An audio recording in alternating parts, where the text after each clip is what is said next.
Check, check, check. What it is. Vader Games in the building. Got another episode of CIA, City Intelligent Agendas. And it's been a minute. It's been a minute. I got a lot to break down. And I'm going to do my best to keep it concise and keep it on point because I know a lot of us, we got things to do. It's early. For me, it's 10:20 out here in Toronto. I'm doing this in the middle of the workday. So I'm going to have to be really quick with it. First things first, my peoples come first. My peoples, those of you in the comments, those of you that watch this on the replay, and obviously those of you that show the support, much appreciated. And shout out to those that are here and those that are no longer with us. Now, busy week. Those of you just listening, not be able to watch, I'm going to do my best to be very descriptive with what I put on screen. But it's been a busy week. And let me know in the comments if my levels are good. If you're new to the channel, subscribe. If you've been here before and you like what you're listening to, watching, hit that like button.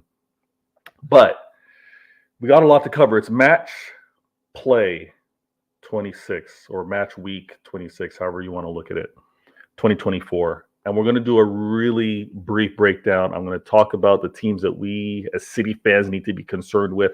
You know, those of you as rivals, what you should be paying attention to. And obviously, we can't miss the thumbnail. We can't miss what I described right now.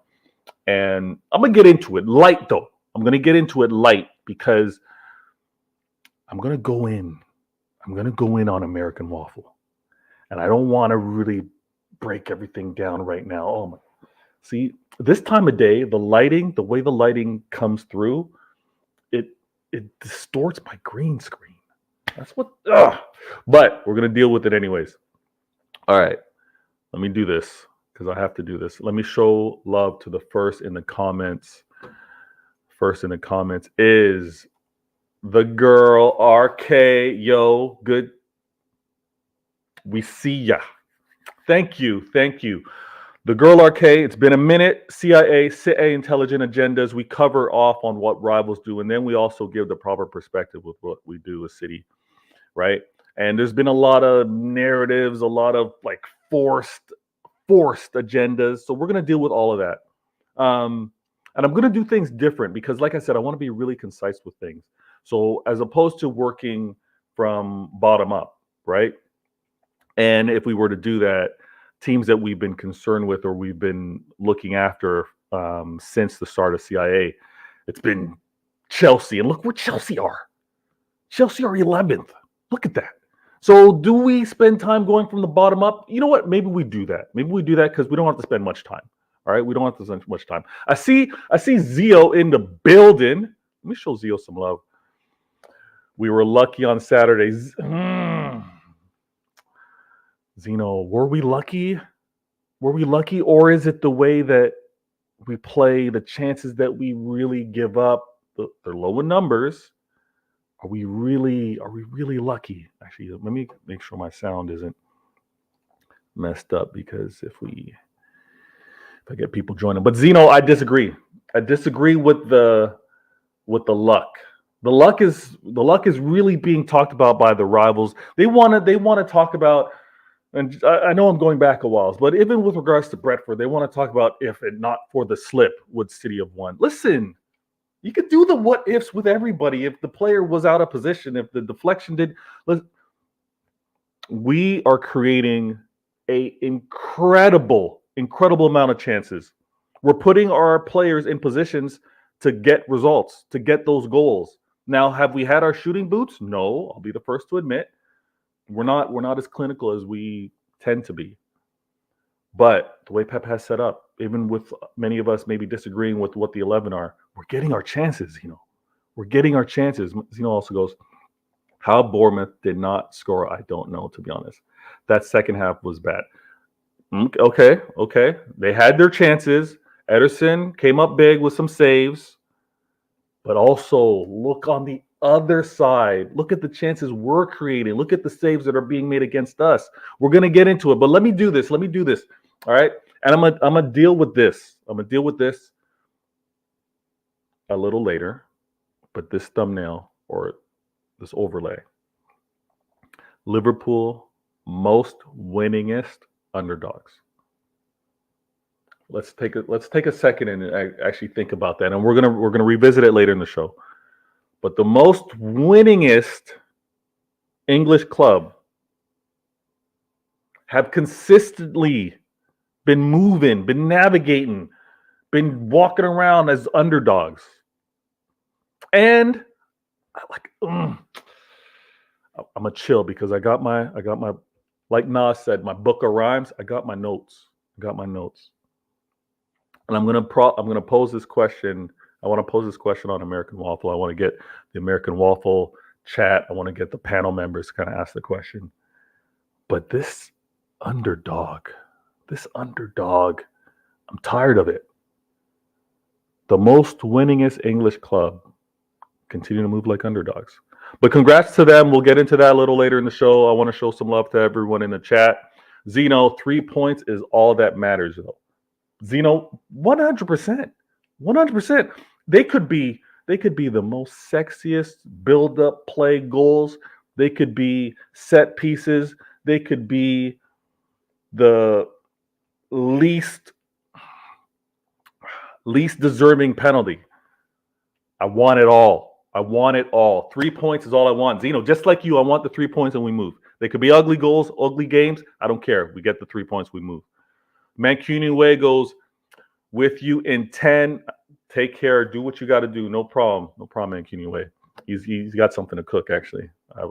He's got something to cook. Now, like I said, we're gonna go from the bottom of the league up. Let me take this overlay off. Let me do this. And let's keep it nice and clean. Vader game. Now, Chelsea, 11th.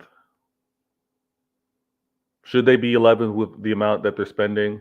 If you just look at the spending, no. Should they be 11th with the type of players that they bought? Many would say yes.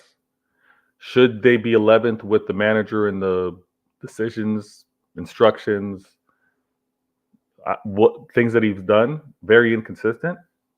I think all signs point to yes. There's been so much of a disarray, so much confusion, so much trying to figure it out with Chelsea.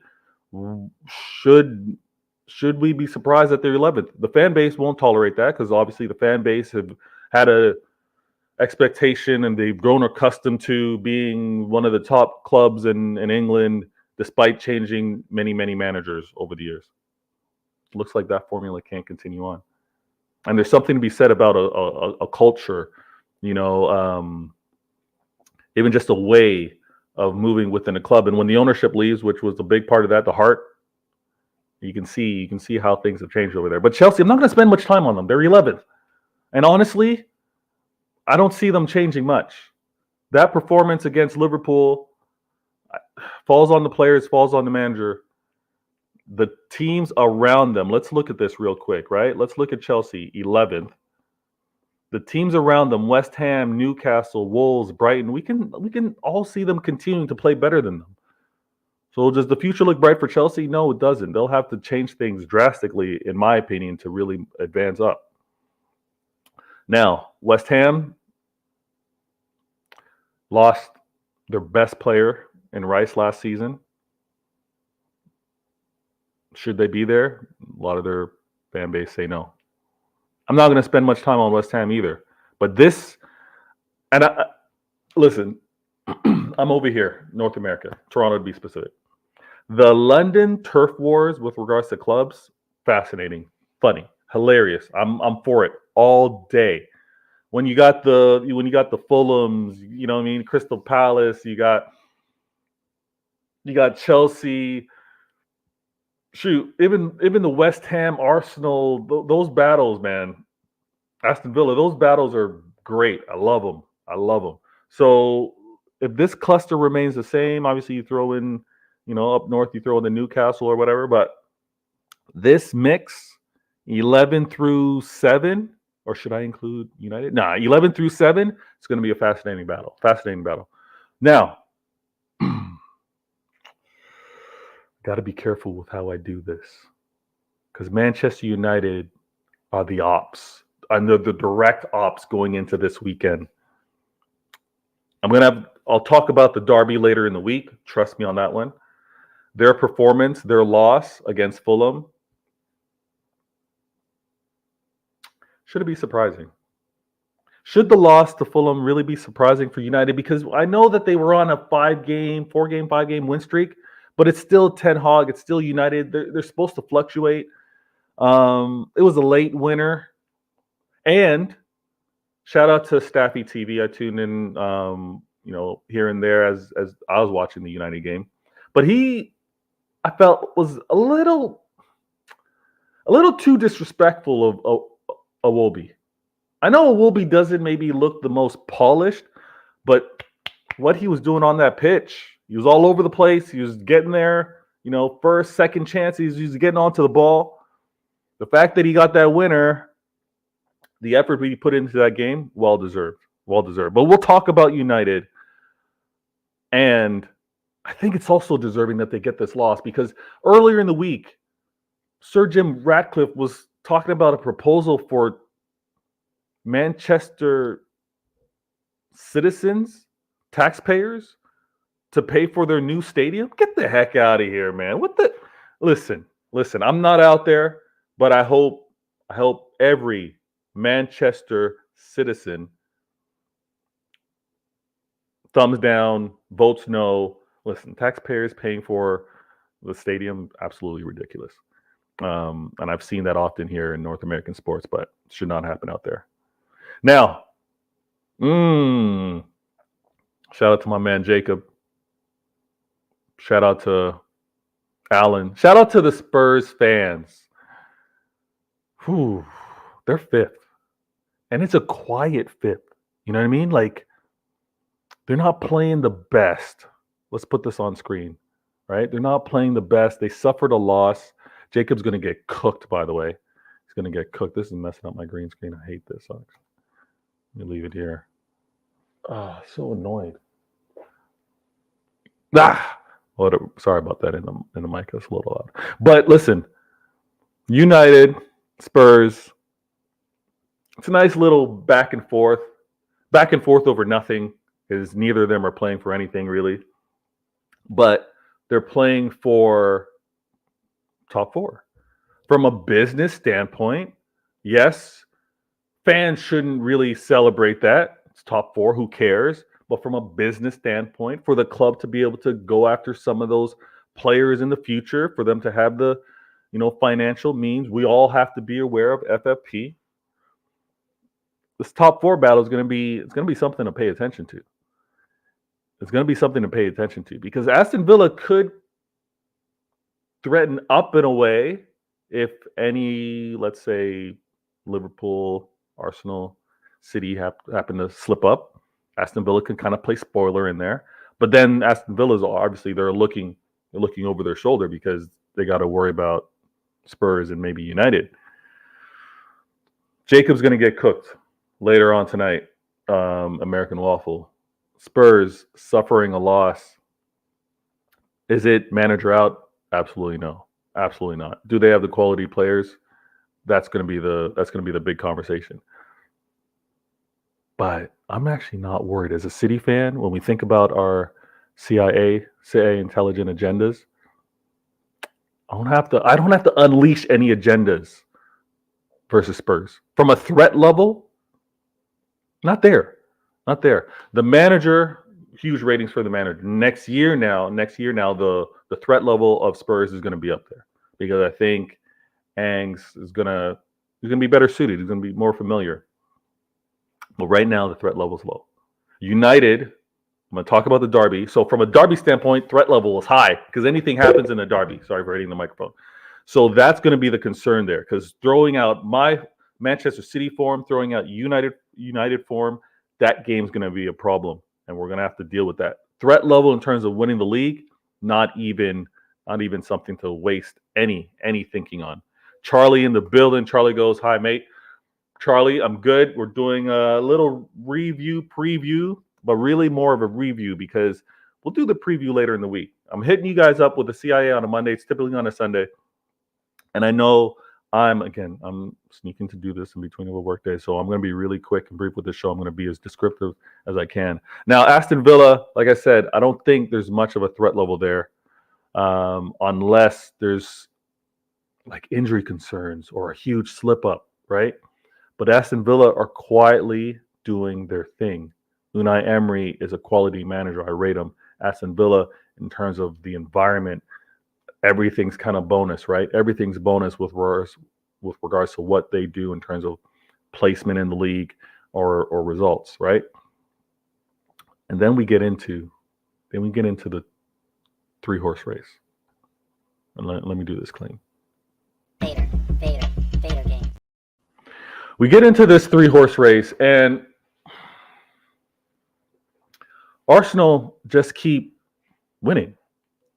And Arsenal, like I said I think I said in the title of this video, they're the most informed.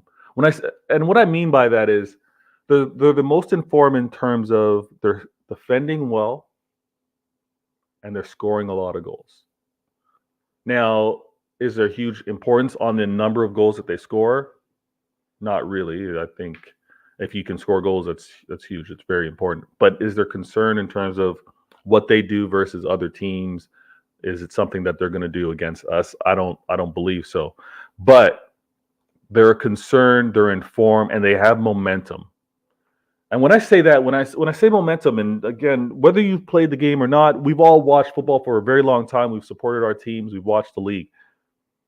When a team gets like a big win, or when a team shows like a really, really good, solid performance against a good team, And I'm gonna go back to Arsenal getting that very good performance against Liverpool was huge. Was absolutely huge. And I think for them, they've taken that momentum and they're running with it. They've taken the momentum of a must-win game because if they hadn't, they would have dropped further in the title chase to City and Liverpool.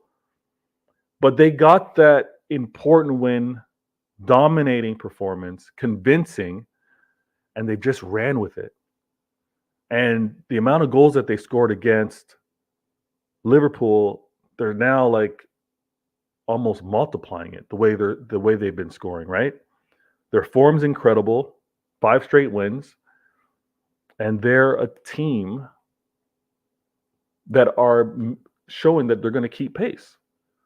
I think honestly, this isn't an agenda observation. For as young as Arsenal are, for the manager that they have in Mikel Arteta, him figuring out, I think for them, they're better suited to chase.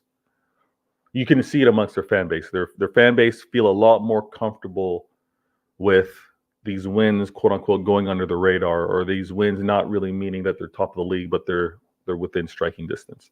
A lot of them have, and they'll admit it. They have bad memories, PTSD of last season leading the league for 93% of it and then falling short. So for them to be able to stay in the mix, win, keep winning, not be at the top, but keep winning and knowing that any drop in points, Liverpool, City, Arsenal are right there. So like Liverpool, not necessarily calling them underdogs. They're not really going with that tag. They're just going with actually, I've heard some of them say it's kind of like a free hit, which is absolutely ridiculous. But Arsenal are in a position where they like what they're doing. They like that they're not getting all the attention. They're like that they can talk about having maximum confidence about upcoming games because the upcoming games are a little ways, right? But they're watching, they're lurking. And I think of all the clubs between Arsenal and Liverpool, when we think about injuries, when we think about performances, Arsenal have the momentum. Do they have the best form? If you just look at it from a goal scoring standpoint, maybe how they're preventing. Actually, you know what? I will give them that title. I will give them the title as it stands right now. They're the most informed league team. They're the most informed Prem team. We can't say they're the most informed team in the world because their performance in Champions League was very, very poor. But in the Prem, they're the most informed team. Now, let me keep this nice and clean. Vader game. You know what? This thing is really... It's there. But how is it... That lighting is really bad. All right. Apologies. Those of you listening, I can see like the light is shining through my blinds. They're not like light canceling blinds, or blackout blinds. So there is some light coming through and it's messing up. I think I'm gonna have to change locations in the future if I'm gonna continue to do it this time. And please let me know in the comments if this timing kind of works. I know that it's a congested time of day, right? There's a lot of content that's being done live right now. And honestly, this CIA for me and for the panel members that I send the link out to, it's really to get their feedback whenever possible. If this ends up being like a 30-minute vid, I'm cool with it because I want to get more of my week-to-week content out, especially with how we're progressing and how the rivals are, to go back and revisit it and see what my thoughts were, see what your thoughts were in the comments on how we look and how the rivals look is important. All right, let's do this. Vader game. Okay. Our last few games don't look like City's best. Our last few games don't look like the City of old. Our last few games don't look like treble three-peat winners. We're February. We're not even March. We're in Feb, and we're getting that type of criticism. We're getting that type of feedback that we don't quite look to be. You know how good we are right now from a point standpoint? It was never going to be easy. We could never expect to be in Centurion form year after year after year. And on top of that, we shouldn't be compared to what I often like to say, shouldn't be compared to our Super Saiyan form. We shouldn't be compared to that now in Feb. I know it's the end of Feb, but we can't be compared to that right now. We're getting the results. We're a point off of a year ago. Just think about that. So I'm calm with this. Would I like more goals? 100%. Do I want Haaland to get back into his ridiculous goal-scoring form? I do. He's a cyborg, and if you're a cyborg, that means you're part robot, part human. And we know that he suffered a loss within his life, so it's understandable for the dip in form and the inconsistency. Don't kill him for it. We wish him, and it's hard to get over that, but we wish him all the best, and for him to be able to at least channel things, life and sport.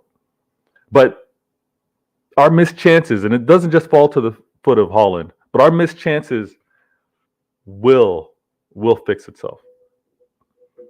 It will. Pep's got these guys in too many dangerous areas, and the fact that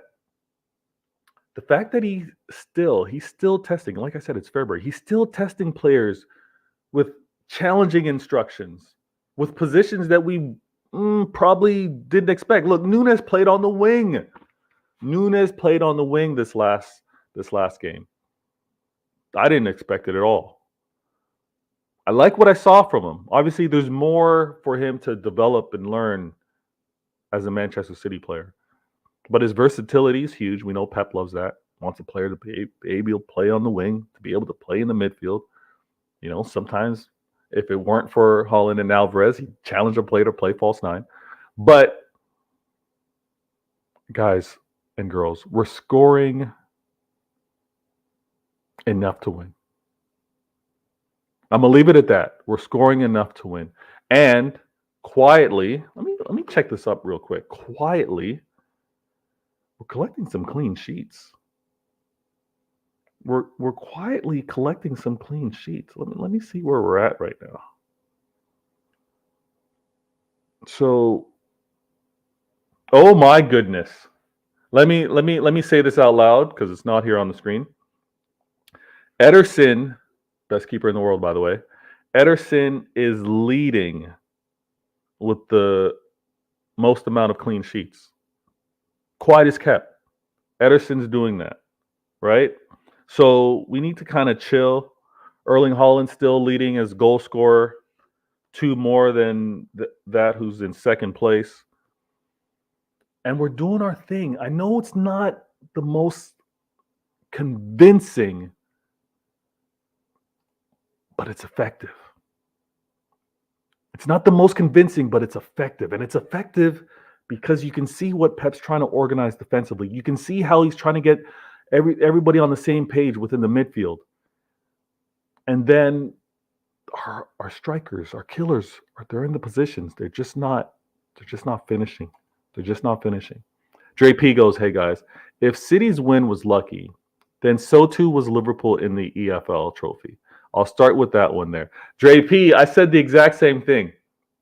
I was on Egal's channel yesterday, and the first thing out of their mouths, all of them was City lucky win. City luck one out. And I said the exact same thing, Dre P. I said, listen, if that's lucky, Gallagher just hit a shot off the post.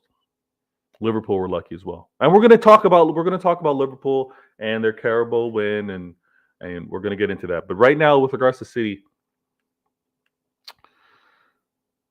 we need to just remain consistent. Watch the pattern of play. Watch how the players revert back to what we were doing at the latter stages of the season last year. And I'm gonna deal with this really, really quick. John Stones, and if you can remember, City fans, if you can remember John Stones when he first came to City, when he was first trying to figure things out, we let's be honest, we didn't have the most confidence in him because he wasn't that guy. He wasn't that guy yet. We knew he was nice, whether it was to grow in confidence. Obviously, he had to get healthy as well because he did have ups and downs. But what he did in that game, what John Stones did in that game, the pockets of space that he occupied, the calmness on the ball, man, the man's huge for us, and we need him healthy. I can see why Pep was trying to kind of force Akanji to develop that way, because we can't be so reliant on one player in that role. If Akanji, and I'm not saying that to do it at the top level of Stones, but if he can give us a good percentage of that, we can have at least some versatility, or we can have a little bit of coverage when John isn't available. But listen, John was all over the place, and I think we can really scare teams with how we control the ball and how we create our chances to the killers that we have up front. I got my man MCFRTV. Hi, Evader. Good looking out. It's a CIA intelligent agendas, and an intelligent agenda right now is Stones is that guy. He's a center back. Look how man was moving out there. He's a center back doing what he was doing. I'm going to wait for Why Always Me to really highlight that in some real detail. We need John Stones healthy. Kova with Rodri was good to see. Healthy Kova running on that pitch. He glides as well with the ball. I'd like him to. How do I do that? How do I put this? I want him to be careful with how he falls to ground sometimes, because if the whistle doesn't come from the ref, we're a little exposed. So I need him to be a little sturdier on the ball. But Kova healthy, Stones healthy, were dangerous. It's not KDB FC. It's not Rodri FC. We dominate by committee. We always have, and we need those two healthy. We need them. I really like what I saw in the game. Thank you so much. You know what? I need to improve also with some of my comments for me to be able to type and remind those of you in the chat to drop a like, share, subscribe. Not been on for a while. Sorry. Listen, FCFR, I haven't been on enough. I'll be honest with you, but I'm back. My quad, my legs healthy, mobility's there. And because of that, I would like to walk on my intros. I'm not taking walking for granted. I walk into my intros, make that a distinction so you know exactly when I'm live or when I'm about to speak. So, no, man, thanks for being here. I see Arsenal fans saying Saliba is overall better than Stones. Listen, those type of movements are going to happen. And until you have hardware, you need to celebrate those little things, right? How we haven't been able to celebrate KDB player of the month. You know what I mean? Things of that nature. So wanting to rate your players mid-season and who's overall better, let them do that. Saliba's quality. They can have that. The player comparison it's not something I get into. I'll defend mine, but it's not something I get into and try to provoke. That's an Arsenal thing. Man, I'm so glad to be back and so good to see you in the chat. Thank you so very much. Thank you so very much. But City now in depth on Why Always Me. I'm gonna break this down, and obviously when I get a chance, and I'm privy to be in the group chat with City fans, and Gun DeLorean, he goes in. He's a coach himself. He goes in on the details with regards to Manchester City player instructions. And I'm curious to hear his feedback, or hear more of his feedback with regards to Stones and Kova. But we're steady. Let's look at this. We're 1 point off top. We're even on games. Liverpool can't afford to slip up. They got a big result against Chelsea.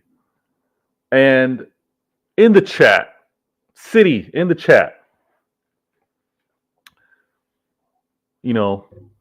fellow agents, CIA intelligent agendas, but we're also CIA agents, all right? I'm going to do this homework because I have an agenda in development. But if you guys can help me out next time I'm live, and maybe you can put this in a chat. Who have been Klopp's club and manager ops for the trophies that he's won?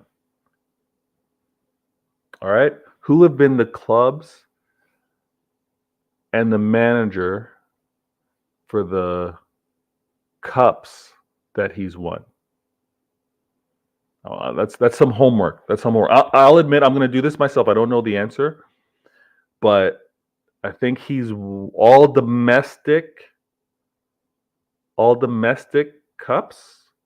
So he's now got 2 league cups, I believe, and 1 FA. Have they not all been against Chelsea? I could be wrong with that one. Yeah, let me leave it at that. This agenda is just early development. MC goes, Klopp kids beat Chelsea, pathetic. Liverpool had the higher age overall at the end. You know what? Let's get into it. Let me make this clean. Let me do this clean. Vader game. All right. First and foremost, we're Manchester City. We're humble. We're respectful fans. Congratulations to Liverpool. They did their thing, winning the League Cup. There was a point, I think it was more of a cover-up. I think it was more of propaganda for Liverpool fans defending their manager and saying he didn't show much interest in it. The reason why he wasn't winning them earlier. But he's won the Carabao Cup. He won it versus Chelsea. I watched the game. I don't often watch with sound, and in this case, I wasn't watching with sound, so I didn't hear what the commentators were saying. But afterwards, when I was looking at some of the, some of the apps with regards to look back on scores and some of the news, they were really pushing this Klopp wins with youth. Klopp wins with the youngsters. And that's fine. We know the best PR in the Prem is Liverpool. We know that. All right. No surprises there. But it was it's so heavy-handed. So heavy-handed that I'm like, I went and did my homework, just like my man FCFR. You know what I mean? I went and did my homework to kind of look at the age difference. So let them run with that. I killed that off pretty quick when I was on Egal's show. But it's not just about having youngsters on that pitch, because at the end of the day, who delivered the win? If you're gonna be honest, let's put these agendas aside, right? You're gonna look at both teams and you're gonna look at who's got the match winners, who's got the better quality in terms of games on the line. Who am I gonna confident lean on? For those of you that gamble, I don't. Who are you going to place your bet on? And look at that. It ended up being Virgil van Dijk. Virgil van Dijk, I think many would say, has probably been the best player for Liverpool. The quality that Liverpool have, I think Van Dijk's been their best player for the season. He came up with the winner. You look at Chelsea, and who would you have? Again, Cole Palmer, young. Sterling didn't have a good game. And the majority of Chelsea's team are on the young side. Who are you really going to look at and be like, the match winner for Chelsea are So when it came down to it, there's huge criticism on Poch, in my opinion, but the team themselves, Liverpool had the greater quality, they had the more experience, and at the end of that game, the more experience showed. Virgil van Dijk, Liverpool's best player for the season, came up with the win. This youthful talk, we know what Liverpool are going to do with it. Same way that they like to move like underdogs. You know what I mean? And that was part of what I was saying with regards to the title of the show. Liverpool, they're the most winningest underdogs. I don't know how that continues to be a narrative, but it's their fan base. Not all of them, but those of you that run with this underdog, you guys make me sick. But Virgil van Dijk, huge winner, deserved it. Was aggressive to the very end.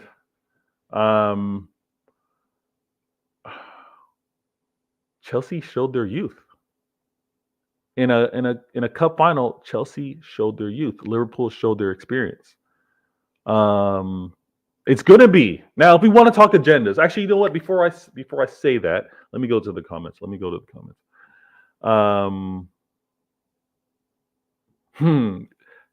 MCFR doing the homework. Let me know. Yes, all Chelsea.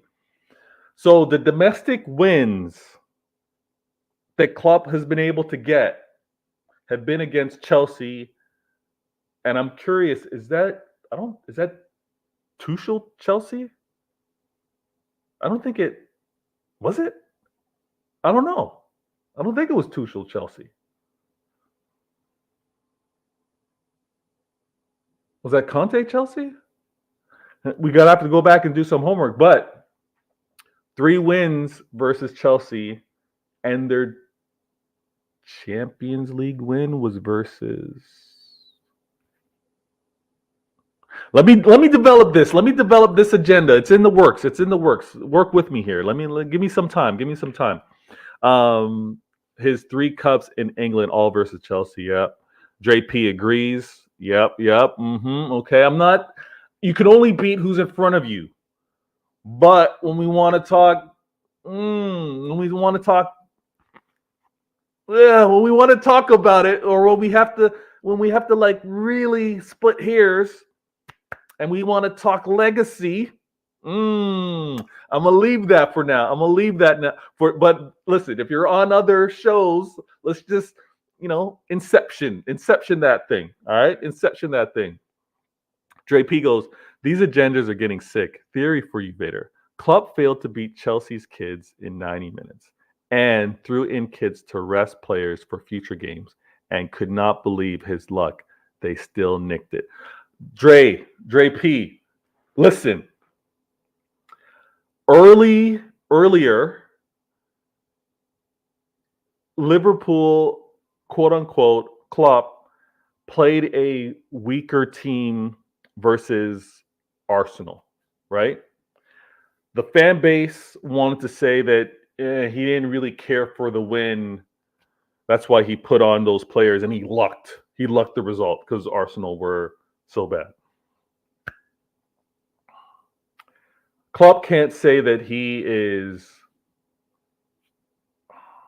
most proud of this win, right? He can't say that he's most proud of this win if it was a case of him choosing to rest players and not go for the cup, right? Not go for the title. So those 2 things can't be true. But what I want to point out is the agendas for Klopp are always going to be overhanded. They're always going to be heavy-handed. They're always going to be to make him and Liverpool look like they're media darlings for a reason, right? But I think it's just crazy how it wasn't the youngsters that won it for him, but they're going to say that he won it with youngsters. And I'm gonna stress this point. I was really disappointed with Chelsea and Poch because it's kind of like they they played their best game versus City. They didn't leave enough. They didn't leave enough to play versus Liverpool, despite not even having games to disrupt it. But the aggressiveness that Chelsea and Poch showed, why not show the same thing or even more that when Klopp decided to put youngsters on the pitch? Youth, inexperience, make them have to make decisions really quickly, put them under stress, put them under pressure. I think Poch messed that up, and he's given another bullet. He's given another bullet to the fan base to execute them with, because listen, that's a poor decision, especially when the post-match comments kind of led to the players expressed that they were tired, or he thought his players were tired, and the players expressed that they should play for a draw. Absolutely ridiculous. MCFR TV, Palmer was awful yesterday. He was. Palmer was poor.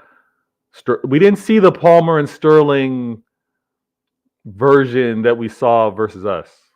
Disappointing. Dre P. Not only did Van Dijk score, Tsimikas crossed for the goal. Yeah. Mm-hmm. Why didn't one of the kids cross that set piece in? Listen. The kids played a role. Were they the deciding factors? Were they really the impact players? No. But we know what the spin is.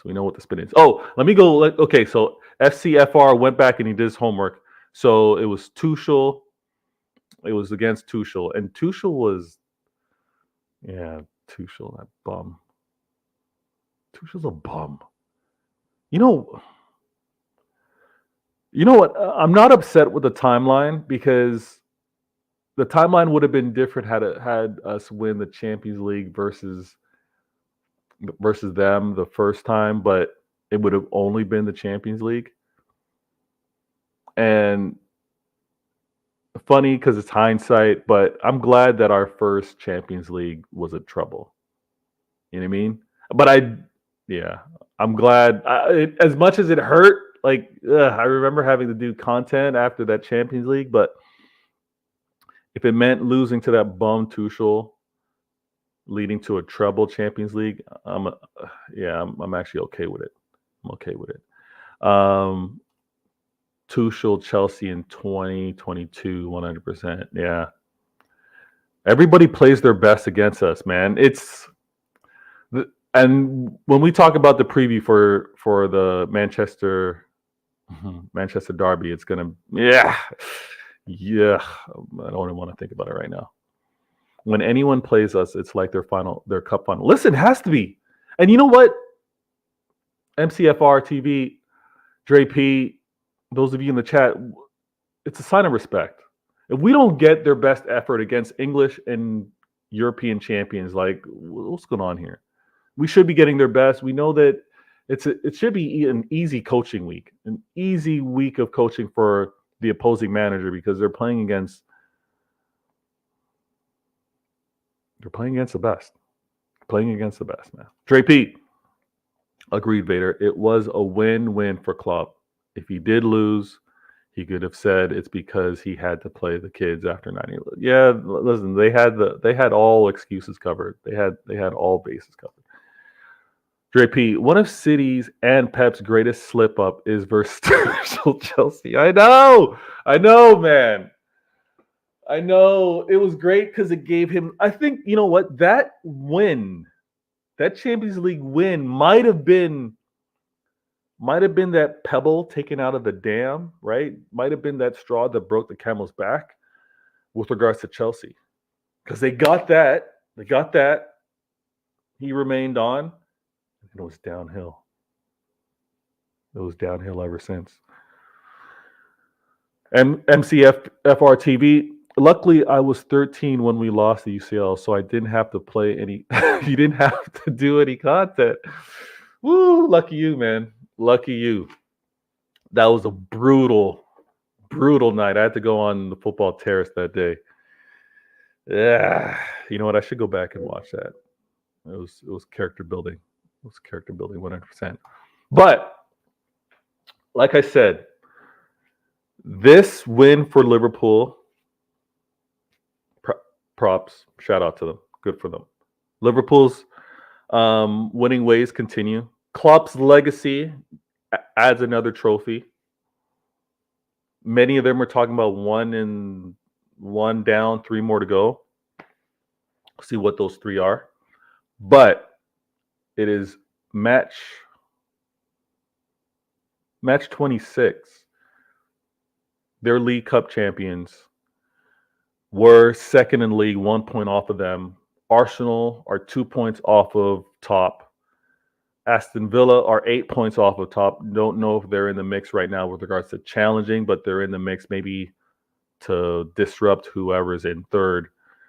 I think we're going to have some proper conversations with regards to how our form's looking, because we're going into a derby.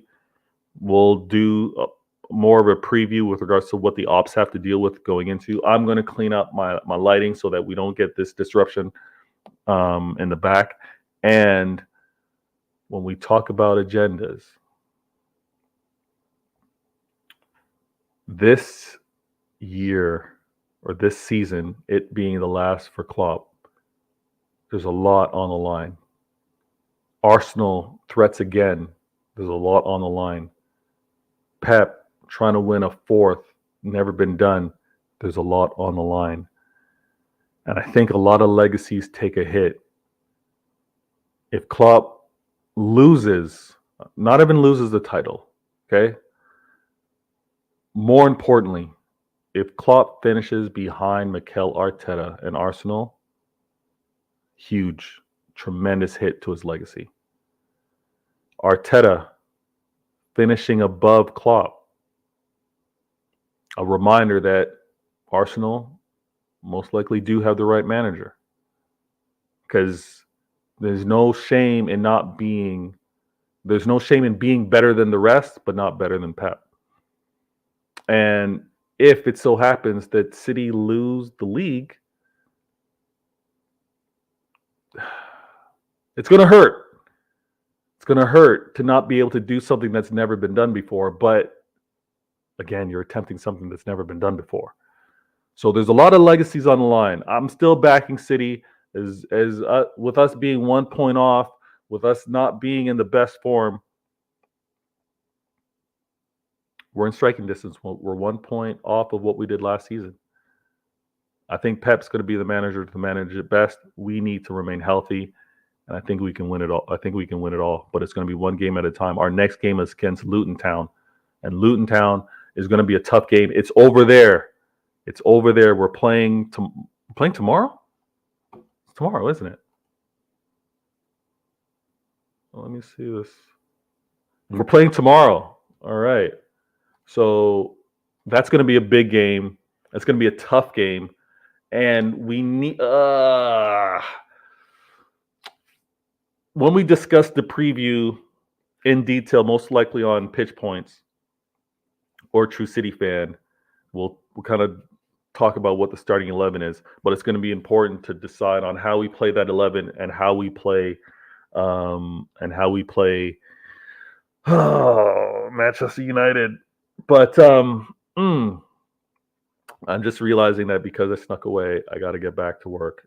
I'm hoping to get Mancuniway and other CIA members on future shows. I want to thank everyone in the comments. If you haven't hit that like button, please do so. Please share. I'm going to clean this up, and we're going to have the agendas properly baked. You see where I'm going with regards to Klopp and Liverpool. You see what's developing in Arsenal. All right. Chelsea losing a 6th final. That's a record. And 3 of them were at the hands of Liverpool. Absolutely disgusting. But let me also shout out the Mancuniway. Please go subscribe to his channel, support there. Next video he drops, make sure to tune in. No worries, Mancuniway. We'll be doing this again. Why always me? Probably. Let me look to do Why Always Me on a Wednesday. Probably similar time frame. Tomorrow, geez, thought it was Wednesday. Yeah, I know. MCFR. It's these games are coming too fast, man. Marvin, joined late. Just watched the show. Love the channel. Thanks. No worries. Go back. Drag that mouse. See from the beginning. We had some good combos. And Mancini Wade, no stress there. Don't worry about it. We'll see you. And we will talk soon. What I want to point out is we just need to be in striking distance. That's all we need to do. Do we need to stress? No. Do we need to get healthy? Yes. We see what's happening around us. So let's just remain calm. Let's continue to be doubted. Let's continue to be doubted under one breath and still be said to be favorites with the other. City fans, let's remain calm. Let's see what Pep's developing out there, see how he's challenging the players, and know that it's for them to be ready for any challenges that come later in the season. Last comment from MCFRTV, and go to his channel and subscribe. Who would you rather destroy this month if we were guaranteed to destroy them? United at home. United. Liverpool away. Arsenal home. Destroy? Oh man, I got to be careful here. Destroy. All right. Because the man made the announcement, because he's no longer going to be at Liverpool, I would say it would be Liverpool away. To be honest with you, it would be Liverpool away. It's tough. But if it's destroy, if it's like the I won't even say what the number, but if it's a destroyed type performance, yeah, it'd be Liverpool. Be Liverpool all day. Tough question. Thanks for asking it though. Dre P goes Liverpool away all day, every day. Yeah, I'm with you. Thanks for tuning in again. The support's been amazing. I'm going to be more consistent and appreciate the support always. I'll see you in the comments. If you didn't catch this live and you're watching the rerun, and those of you that catch the live, appreciate it. I'm Vader Games. This is Vader Games TV. And this was episode 23. Episode 23 of CIA Intelligent Agendas. Liverpool Champions. Chelsea and Poch lose a sixth final. I know they're not all Poches, but a sixth final is really poor. And Arsenal are in form. City, a lot of questions, a lot of doubts. We're winning lucky. We're getting lucky wins, but we're still favorites. I'm Vader Games. Out.